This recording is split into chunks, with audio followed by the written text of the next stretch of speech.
L'info écho avec Capital.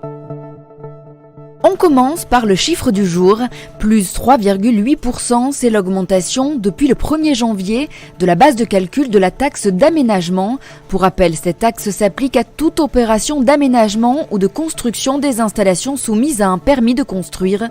Maisons, piscines, garages ou abris de jardin sont par exemple concernés. Avant ce bond de 3,8%, la base de calcul de la taxe d'aménagement avait déjà connu une hausse de 3% l'année dernière. Cela n'est aucunement lié à une décision de l'exécutif, mais plutôt à l'application des règles de revalorisation. En effet, cette base de calcul est indexée sur l'indice du coût de la construction mesuré par l'INSEE. Le coup de gueule du jour est poussé par l'association 40 millions d'automobilistes, alors que 43 municipalités s'étaient engagées à ne pas augmenter l'amende de stationnement. L'association a révélé ce mardi que 15 d'entre elles n'avaient pas tenu parole. Parmi elles, on retrouve notamment Boulogne-Billancourt, Bonn, Caen, Colmar, Courbevoie ou encore Perpignan. Dans ces communes, les forfaits post-stationnement, appelés FPS, coûtent désormais entre 17,5 et 35 €, soit le double de l'ancienne amende forfaitaire.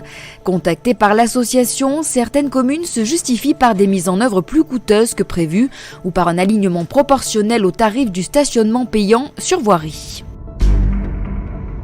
L'info pratique Capital concerne les 10 métiers qui devraient prendre de l'importance en 2019.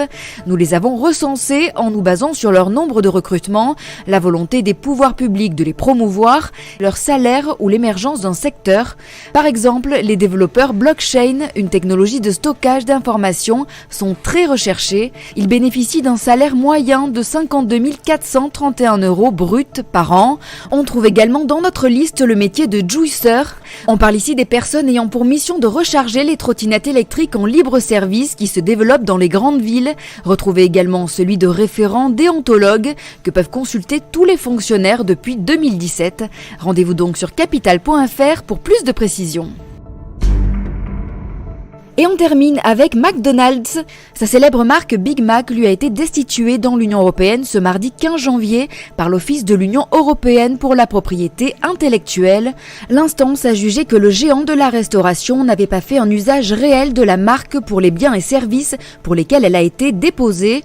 En effet, la marque Big Mac aurait initialement été déposée pour qualifier une grande variété de produits de McDonald's, alors qu'elle ne désigne aujourd'hui que le célèbre sandwich.